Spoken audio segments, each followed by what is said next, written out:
Mostervinou qui est sur ses appuis, qui remet à Moulumba. Attention, il va y avoir essai.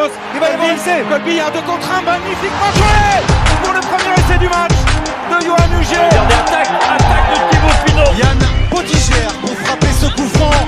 10 minutes à jouer dans cette rencontre, c'est parti direct. Avec Nori Benaliba. Le but énorme.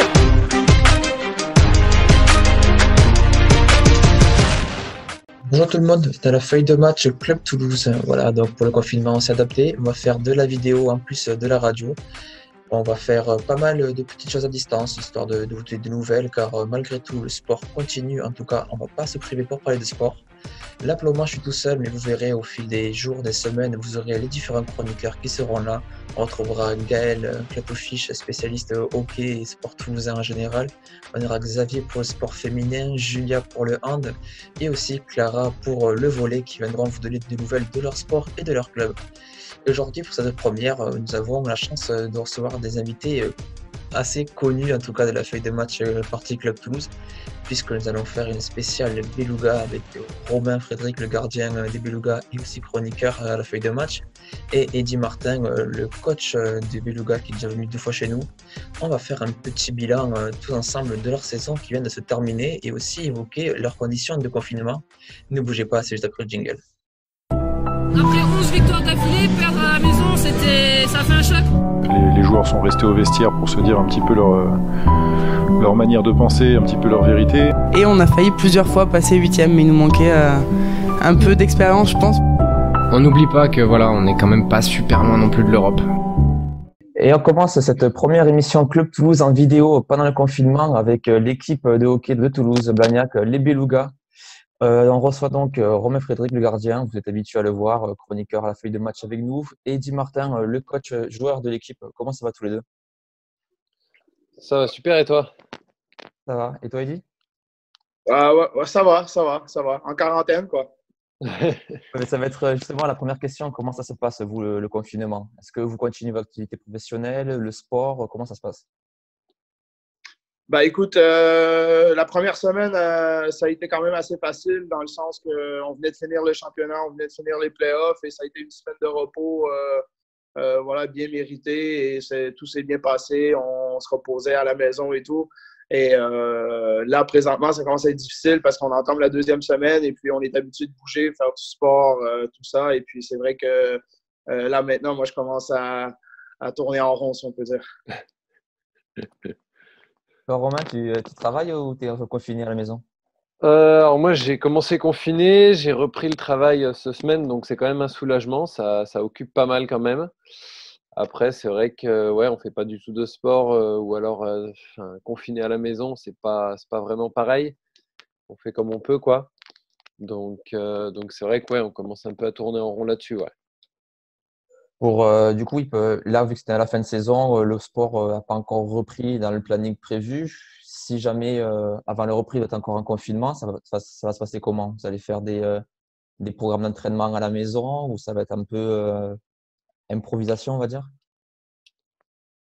Ouais, ben, je pense que pour les joueurs, sans dire d'improvisation ou un truc comme ça, je pense que ça va être important de bouger, tout ça. Mais on est quand même dans le début de l'été, après 6 mois, 7 mois là, de championnat depuis la mi-août qu'on fait ça. C'est important aussi de prendre un repos avec le corps, la tête et 2, le corps. Donc, qu'on passe 2-3 semaines, 1 mois à faire un peu moins d'exercice, à faire plutôt des bonnes choses, s'étirer et prendre un petit repos, ça fait extrêmement du bien.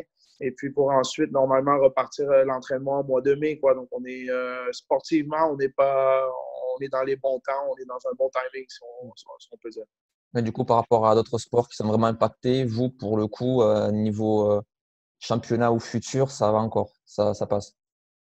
Ben, pour l'instant, ça va. C'est sûr qu'il devrait avoir des conséquences à long terme, je pense. Je pense qu'on c'est dur à imaginer et à entrevoir la prochaine saison avec tout ce qui arrive. Mais c'est sûr qu'il y aura des petits impacts à gauche, à droite, mais pour l'instant, on n'en sait rien, quoi.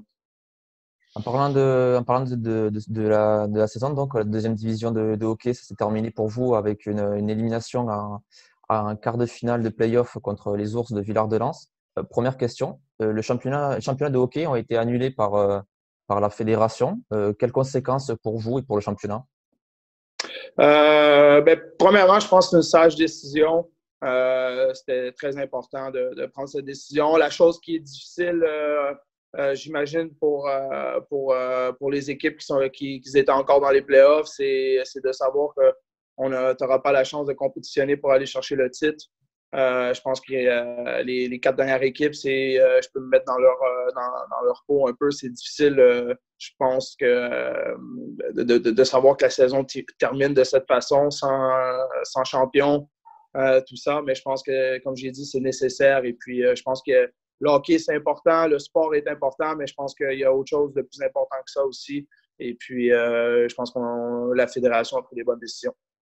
Du coup, ça se passe comment niveau montée, niveau descente?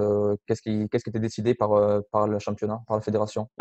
Je pense que c'est encore un peu trop tôt pour avoir des réponses. Je pense que la fédération va faire en son possible pour nous mettre au courant, mais on a aucune idée encore. Et puis, comme j'ai dit, je pense qu'il faut laisser aller cette quarantaine, ce petit moment de misère, si je peux dire, là, à travers la France. Et puis, on verra, je crois, un coup que tout ça va être fini, comment que la fédération va faire ça.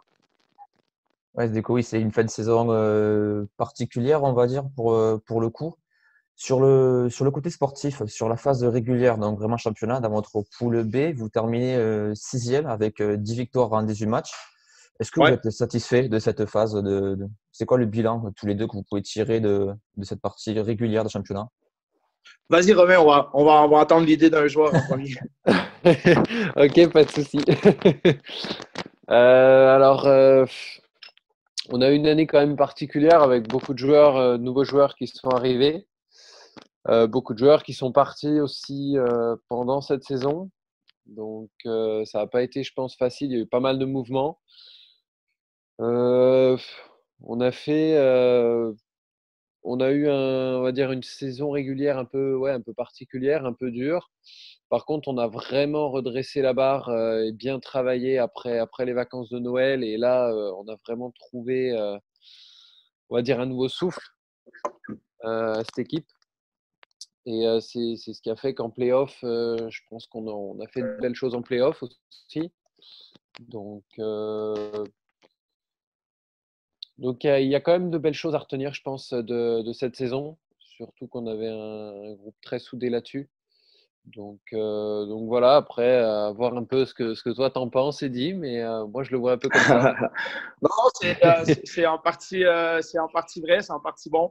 L'œil un peu d'entraîneur, c'est sûr que le début de saison a été difficile.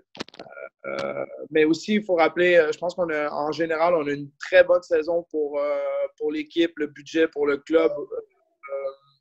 Dans le sens où est-ce que je ne veux pas enlever le crédit à personne et surtout à notre club de ce qu'on a fait, mais je pense qu'en vertu du budget, en vertu de la réalité du club, on a quand même une très bonne saison. Voilà, l'argent est quand même le nerf de la guerre.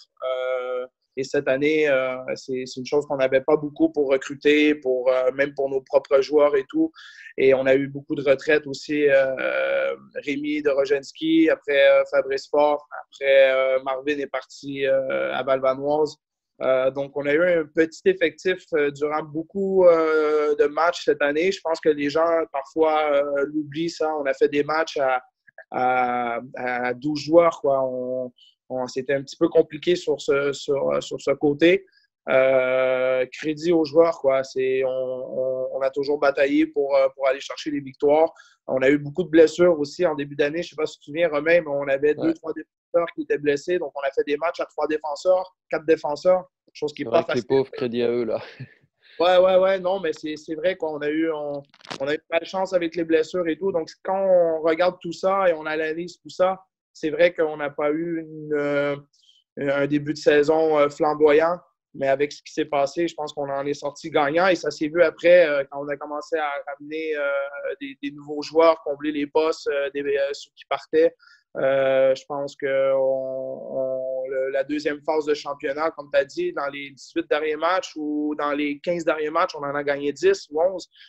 Les seuls qu'on a perdus, c'est en play-off et contre Morzine. Donc, je pense que la deuxième moitié de championnat était excellente.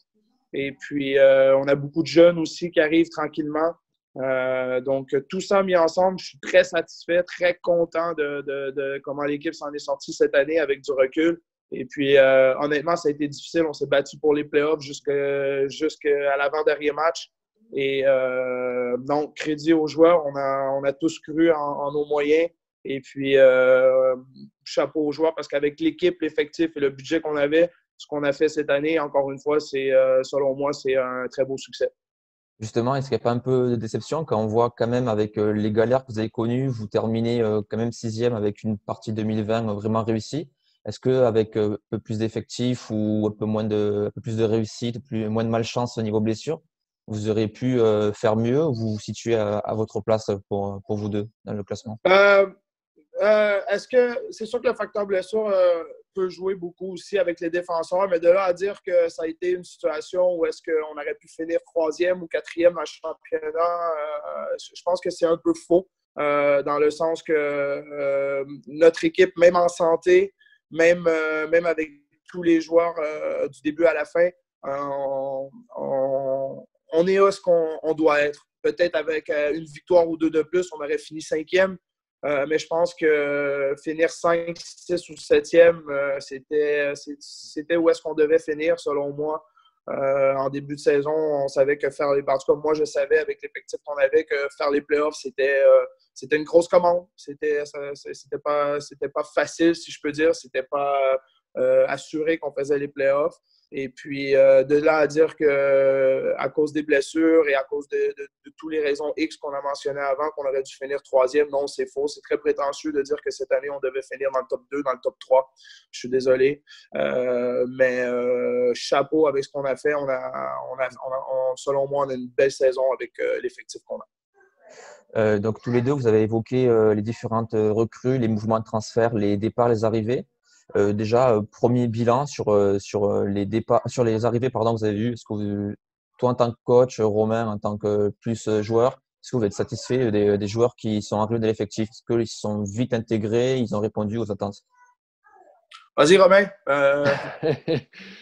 Le premier joueur déjà qui est arrivé, on le connaissait, donc on savait qu'au niveau de l'intégration, ça allait bien se faire. C'était Dani qui revenait. On savait que ça allait bien se passer et il y avait aucun doute là-dessus. Après, les deux autres joueurs qui sont arrivés, donc Marek qui est arrivé aussi en cours, ça s'est bien fait aussi. Je pense il n'y a pas eu de problème dans le groupe. Et pareil pour Elmery, il a su s'intégrer au groupe. Moi, ça, c'est plus mon regard en tant que joueur. Après, plus dans le jeu, je vais laisser plus la parole à Eddy. Ça, c'est plus son domaine. Elle passe. Non, mais cette année, c'est vrai que la première fois que je faisais face à ça en tant qu'entraîneur parce que c'est quand même l'équipe qu'on a essayé de bâtir, que j'ai essayé de bâtir avec Benoît Pourtanel dans la saison. On a deux joueurs qui ont quitté le navire au mois de décembre. Si on pense à notre défenseur Benny Berisha, il a eu la chance d'aller jouer en Division 1 à Strasbourg. Il nous a demandé de le libérer et qu'il aille jouer en Division 1. C'est sûr, c'est des choses en tant qu'équipe, c'est dommage, mais tu es content parce que le joueur sportivement, il va jouer en Division 1. C'était un bon défenseur. Je pense qu'il était parmi nos top pointeurs quand il est parti. Sportivement, il faisait le boulot. Après, on a eu Jacob Lapierre, que sportivement, il faisait le boulot, mais je pense que son intégrité envers le TBHC et la passion du hockey n'était peut-être pas la même que notre club et ce qu'on voulait projeter comme image. Il a décidé de rentrer chez lui. Sportivement, ça fait mal un peu parce que sportivement, il y avait le niveau pour jouer avec nous.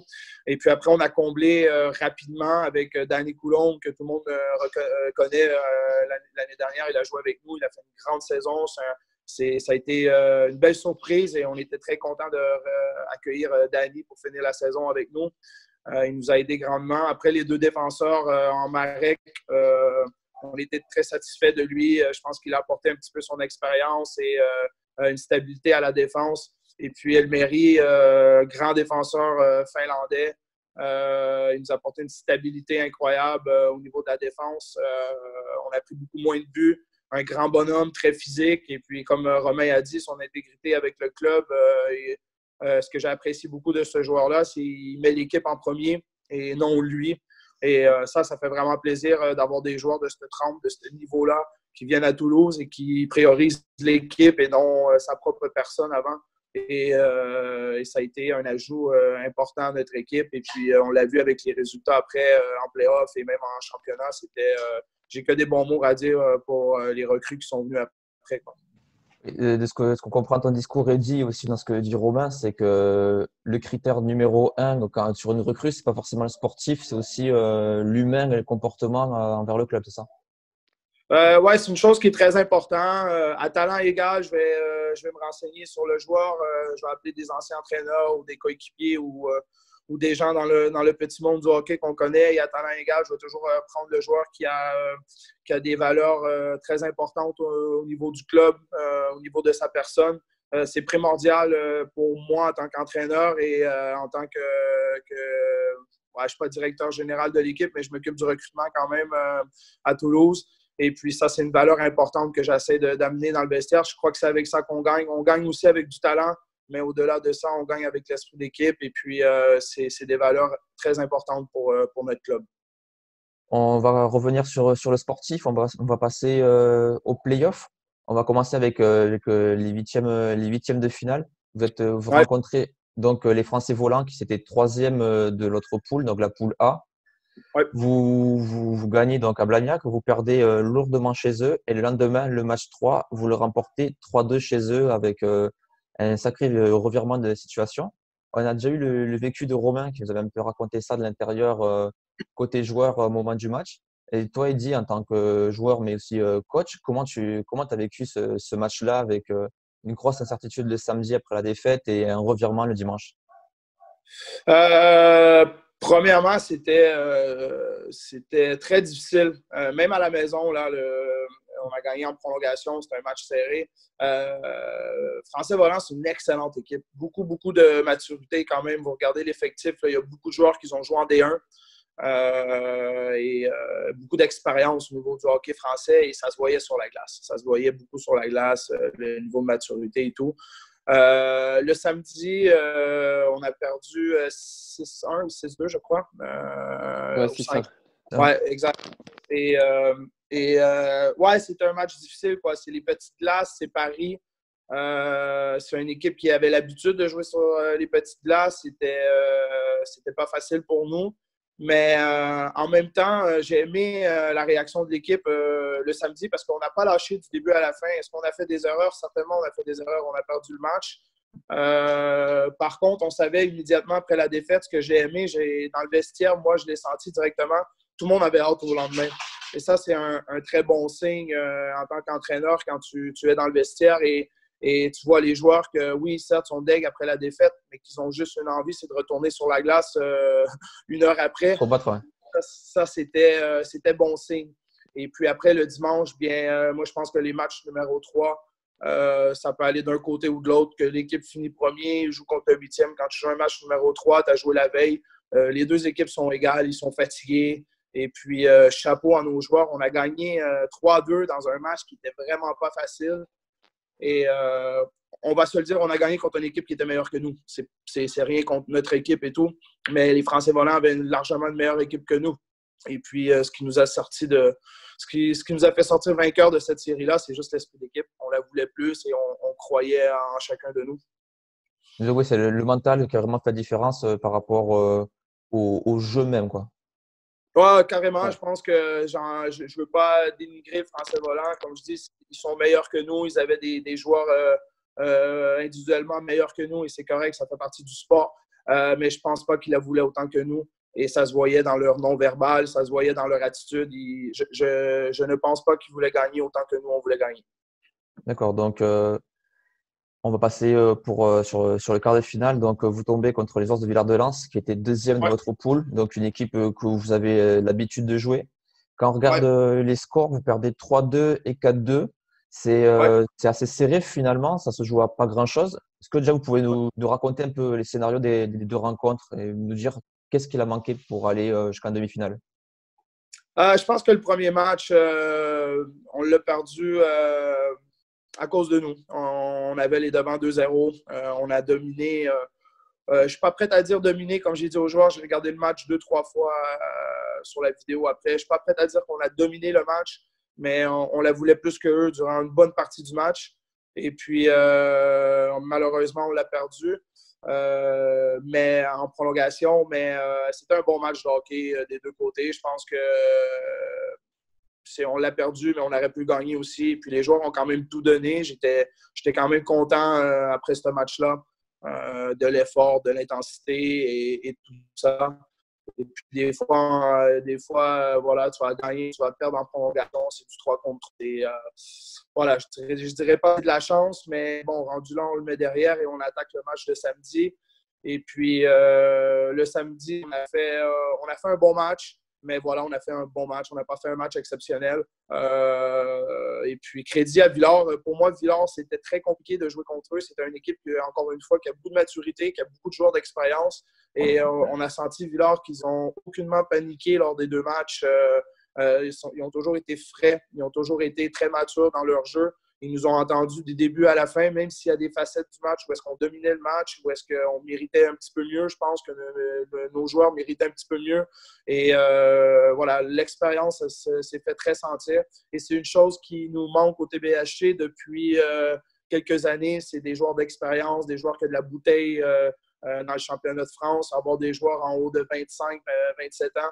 En avoir 4, 5, 6 dans l'alignement, ça fait une énorme différence.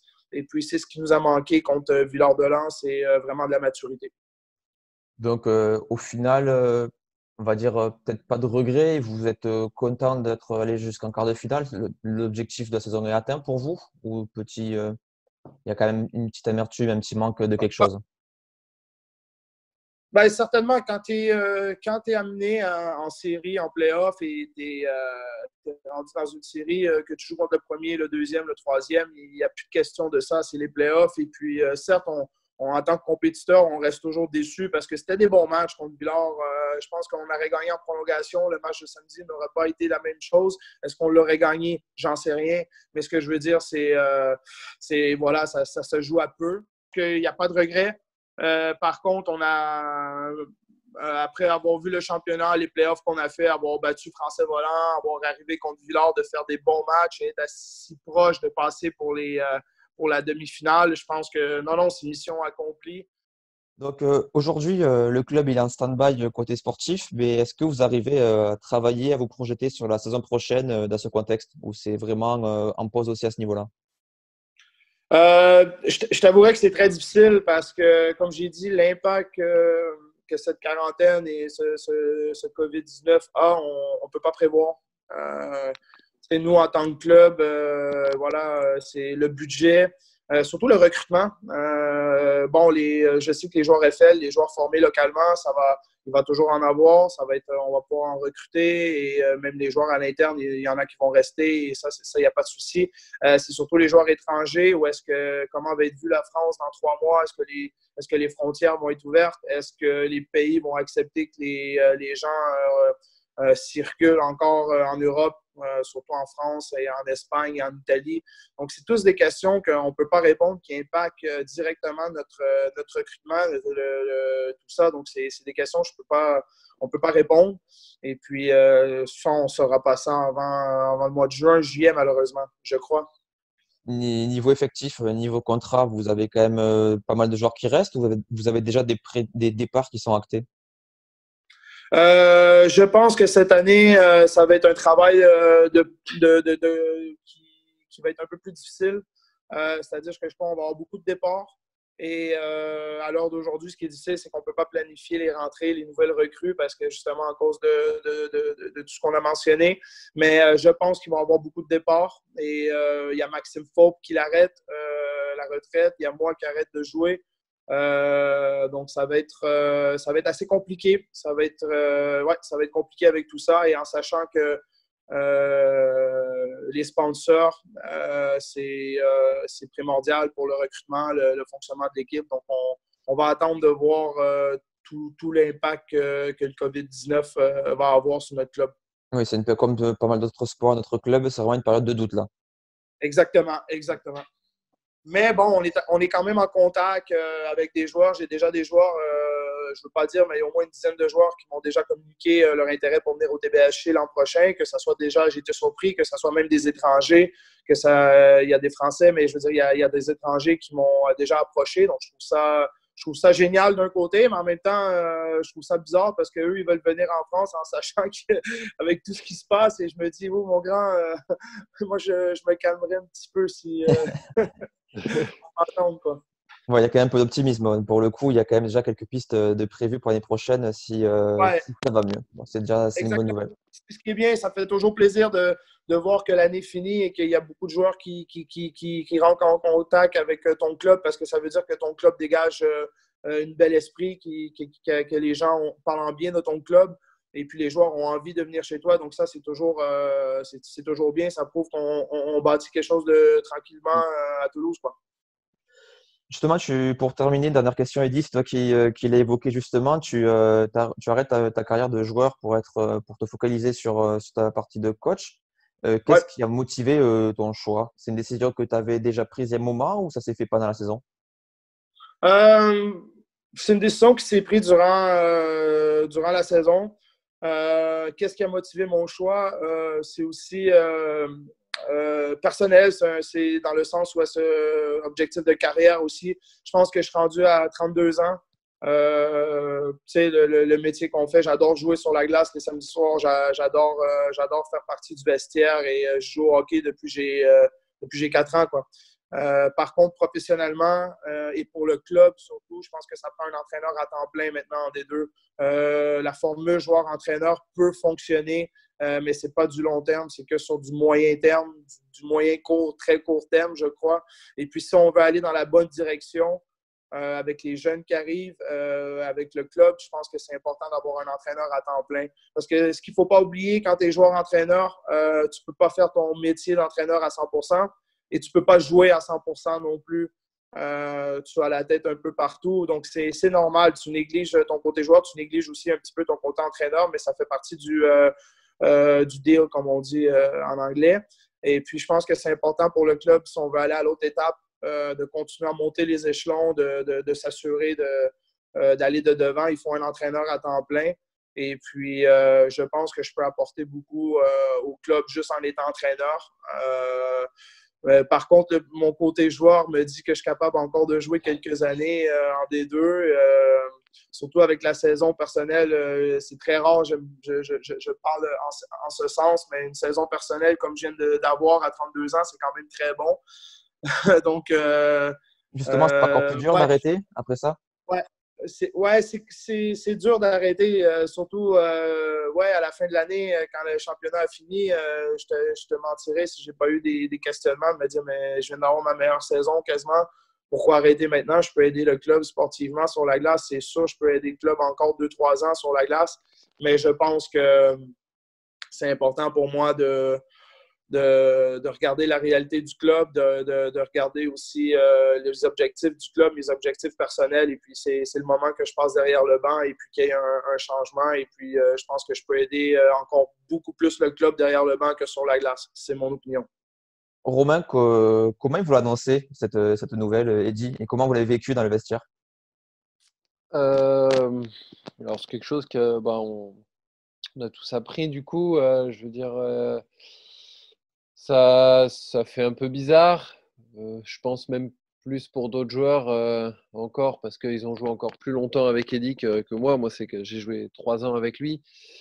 Mais c'est vrai que ça fait toujours bizarre d'avoir un partenaire de jeu et qui en fait quitte la glace pour être totalement entraîneur. On a passé, je pense, des moments top. On l'a tous bien pris, hein. On a passé tous des moments géniaux avec cette équipe. Après, c'est vrai que pour le bien du club, il faut regarder la réalité en face. Et oui, il y a besoin de ça. Le hockey français a besoin de ça. Notre club a aussi besoin de ça pour se développer. Donc, c'est une bonne chose, même si c'est toujours, il y a toujours un petit côté nostalgique qui reste. Ça va changer quelque chose et pour toi, Romain, pour toi, Eddy, cette relation qui sera plus forcément joueur-joueur, même si il y a le côté entraîneur, mais vraiment un côté entraîneur-joueur? Est-ce que ça changera quelque chose? Je ne sais pas. Ce sera plus peut-être à lui d'y répondre. Non, moi, à aucun cas, je connais la personne en tant que joueur et en tant qu'entraîneur. Donc, de mon côté, ça ne change rien. Ça reste mon entraîneur. C'est une bonne question parce que la philosophie, l'état d'esprit et tout ce que j'essaie d'apporter au club, je l'étais aussi en tant que joueur. Il y a des joueurs dans le vestiaire. Romain m'a toujours connu joueur-entraîneur, mais il fut un moment au TBHC, j'étais juste joueur. Et j'adore l'esprit d'équipe, j'adore être une famille et tout. C'est des valeurs qui me sont très proches pour moi, qui sont primordiales pour une équipe. Et puis, d'avoir ce côté juste entraîneur, de ne plus être aussi proche, de ne plus avoir une proximité avec les joueurs, ça va être un peu difficile. C'est ce que je réfléchissais la semaine dernière et quand le hockey a fini, c'est de perdre toute cette camaraderie-là. Tout ça, certainement, je vais avoir des potes. On est comme une famille. Tu es joueur-entraîneur. Tu n'es pas comme un père, mais voilà, quoi, tu es l'entraîneur. Ça va être différent, mais comme je dis, je suis rendu à 32 ans. Je suis rendu à une étape de ma vie où est-ce que je pense que je suis rendu là. Mais ça va être très difficile parce que j'ai encore des potes dans le vestiaire. Et maintenant, d'être juste entraîneur, d'être difficile au bon moment, de dire les bonnes choses au bon moment, de les reprocher au bon moment, de leur dire qu'ils ne font pas un boulot au bon moment. C'est tout ça qu'il va falloir aborder d'une différente manière maintenant, vu que je suis juste entraîneur. Mais honnêtement, j'ai hâte au défi parce que j'ai vraiment hâte de jouer ce rôle. Ouais, la bonne nouvelle, c'est qu'on va te voir quand même un bon moment au Beluga. Tu es parti pour rester un moment. C'est un projet qui tient à cœur. On voit que tu es arrivé joueur, puis tu es passé joueur-entraîneur et maintenant entraîneur. Tu as des ambitions et de la volonté de rester un moment ici, quoi. Ouais, c'est une de mes… moi, je suis comme ça. Si vous remarquez, j'ai joué 2 ans en Courbevoie. J'ai joué là à Toulouse. C'est une équipe que je vais entamer ma 6e année. Joueur, entraîneur et là, juste entraîneur. J'entame une 6e année. Pour moi, la meilleure façon qu'un entraîneur peut entraîner ou un joueur peut jouer, c'est avoir des émotions. Et puis, c'est ce que le club m'a apporté. J'ai mis des émotions dedans et tout. Et c'est pour ça que ça fait en sorte que 6 ans plus tard, je suis encore là. Tu t'attaches. Tu veux le succès du club, mais en premier, tu veux le succès des joueurs, de tes potes à côté de toi. Et c'est ce qui fait encore que je suis là aujourd'hui parce que je veux… Il y a des gens dans le vestiaire, il y a des joueurs dans le vestiaire qui sont des excellentes personnes, qui sont des bonnes personnes, des bons joueurs de hockey. Puis j'ai juste une envie, c'est de les aider à aller à l'autre étape.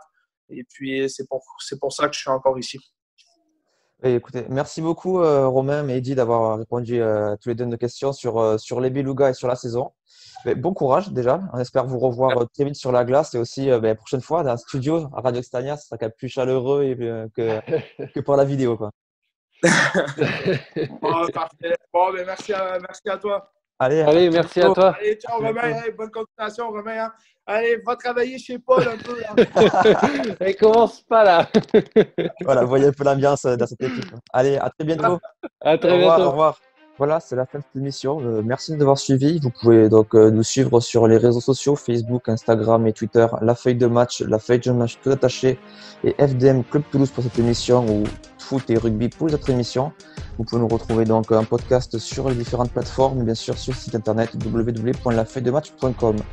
La semaine prochaine, on se retrouvera pour parler volley avec Bastien de la page 100% volley français, faire un point sur la saison qui a été suspendue et aussi sur les reports des Jeux Olympiques avec les conséquences pour le beach volley.